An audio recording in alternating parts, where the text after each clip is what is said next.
आज page number 4 पढ़ने वाले हैं जो लुसेंट का है। तो चलिए देर न करते हुए वीडियो को स्टार्ट करते हैं।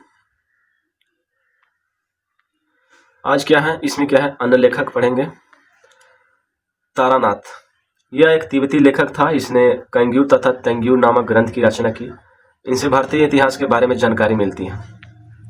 मार्को पोलो, यह 13वीं शताब्दी के अंत में पांडे देश की यात्रा पर आया था। इसका विवरण पांडे इतिहास के अध्ययन के लिए उपयोगी है। अब देखते हैं पुरातत्व संबंधी साक्ष्य से मिलने वाली जानकारी। भारतीय पुरातत्व शास्त्र का पितामह, father of Indian archaeology, sir Alexander Cunningham को कहा जाता है। Alexander Rea H Longhurst, Robert Sewell, James वर्गेस, वाल्टर एलियट, ये सभी भारत के पुरातात्विक स्थलों के उत्खनन से संबंधित हैं। इन लोगों ने भट्टी, प्रोलू, घंटसाला, अमरावती आदि स्थलों की खुदाई की। 1400 ईस्वी के अभिलेख बुगाजगुई एशिया का माइनर से वैदिक देवता मित्र, वरुण, इंद्र और नसत्य अश्विनी कुमार के नाम मिलते हैं। मध्य भारत में भागवत धर्म वैष्णव संप्रदाय विकसित होने का प्रमाण तक्षशिला के इंडो ग्रीक राजा अंतलिखित का राजपूत होलियोडोरस के बेसनगर यानी विदिशा गरुड़ स्तंभ लेख से प्राप्त होता है। होलियोडोरस शुंग वंश के राजा भागभद्र के दरबार में आया था। सर्वप्रथम भारतवर्ष का जिक्र हाथीगुम्बा अभिलेख में है। सर्वप्रथम दुर्भिक्ष की जानकारी देने वाला अभिलेख सहगौरा अभिलेख है। इस अभिलेख में संकट काल में उपयोग हेतु खदान सुरक्षित रखने का भी उल्लेख है। सर्वप्रथम भारत में होने वाले हून आक्रमण की जानकारी भीतरी स्तंभ लेख से प्राप्त होती है। सती प्रथा का पहला लिखित साक्ष्य एरन अभिलेख शासक भानुगुप्त से प्राप्त होती है। सातवाहन राजाओं का पूरा इतिहास उनके अभिलेखों के आधार पर लिखा गया है। रेशम बुनकर की श्रेणियों की जानकारी मंदसौर अभिलेख से प्राप्त होता है। कश्मीरी नौपाषाणिक पुरास्थल बुर्जहोम से गर्तवास गड्ढा घर का साक्ष्य मिला है। इनमें उतरने के लिए सीढ़ियां होती थी। यह मनुष्य के साथ उसके पालतू कुत्ते को भी दफनाने की प्रथा प्रचलित थी। नोट में पुरास्थल उस स्थान को कहते हैं जहां औजार, बर्तन और इमारतों जैसी वस्तुओं का अवशेष मिलते हैं। प्राचीनतम सिक्कों का को क्या कहा जाता है? आहत सिक्कत कहा जाता है। इसी को साहित्य में कसारपन कहा जाता है। सर्वप्रथम सिक्कों पर लेख लिखने का कार्य यवन शासकों द्वारा किया गया था। अब यहाँ पे देखते हैं महत्वपूर्ण अभिलेख और शासक। हाथीगुम्बा अभिलेख, तिथि रहित अभिलेख, कलिंग राजा खारगेल, जूनागढ़ अभिलेख, रुद्रदामन प्रथम, नासिक अभिलेख, गौतम बलश्री और प्रयाग स्तंभ लेख, समुद्रगुप्त, एहोल अभिलेख, पुलकेशियन द्वितीय, मंदसौर अभिलेख, मालवा नरेश यर्मन और ग्वालियर अभिलेख, प्रतिहार नरेश भोज, भित्रियम जूनागढ़ अभिलेख, स्कंदगुप्त, देवपाड़ा अभिलेख, बंगाल शासक विजय सेन।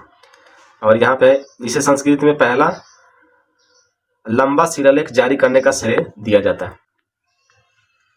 अभिलेखों का अध्ययन पुरालेख शास्त्र एपिग्राफी कहलाता है और इनकी तथा दूसरे पुराणों में दस्तावेजों की प्राचीन तिथि के अध्ययन को पुरालिपि शास्त्र कहते हैं। सबसे अधिक अभिलेख मैसूर के मुख्य पुरालेख शास्त्री के कार्यालय से में संग्रहित है। आरंभिक अभिलेख प्राकृतिक भाषा में है और सबसे पुराने अभिलेख हड़प्पा संस्कृति की मोहरों पर मिलते हैं जो पढ़ी नहीं जा सकी।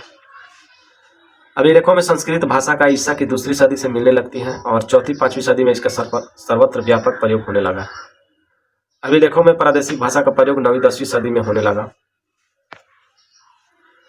और मौर्योत्तर और गुप्त काल के अधिकांश अभिलेख कार्पस इंस्क्रिप्शनम इंडिकारम नामक ग्रंथ माला में संकलित करके प्रकाशित किए गए हैं। समुद्रगुप्त की बीना बजाती हुई मुद्रा वाले सिक्के से उसके संगीत प्रेमी होने का प्रमाण मिलता है।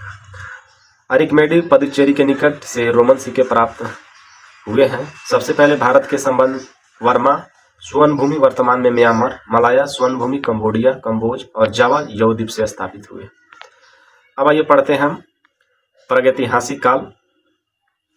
इतिहास का विभाजन प्रागैतिहासिक या प्राक इतिहास, आदि इतिहास यानी प्रोटो हिस्ट्री व इतिहास हिस्ट्री 3 भागों में किया गया है। जिस काल में मनुष्य ने घटनाओं का कोई लिखित विवरण उद्भूत नहीं किया उसे प्रागैतिहासिक काल कहते हैं। आदि ऐतिहासिक काल उस काल को कहते हैं जिस काल में लेखन कला के प्रचलन के बाद उपलब्ध लेख पढ़े नहीं जा सके। मानव विकास के उस काल को इतिहास कहा जाता है जिसका विवरण लिखित रूप से हमको उपलब्ध है। अब यह देखते हैं संस्कृति और बर्तन। मलबा कला तथा लाल, उसके बाद बुर्जहोम धूसर, जोखे लाल, उसके बाद क्या है द नवपाषाण चमकीला धूसर। अब देखिए यहाँ पे नोट में क्या कर रहा है, ज्ञानी मानव होमोसेपियंस का प्रवेश इस धरती पर आज से लगभग 30 या 40 हजार वर्ष पूर्व हुआ था। अब पढ़ते हैं नाम एवं तिथियां। पूरा क्या है, पूरा पाषाण काल, यह 20 लाख वर्ष पहले से 12,000 वर्ष पहले के काल को कहा जाता है। इस काल को 3 भागों में विभाजित किया गया है, आरंभिक, मध्य एवं उत्तर। पूरा पाषाण काल। मानव इतिहास की लगभग 99% कहानी इसी काल के दौरान हुई।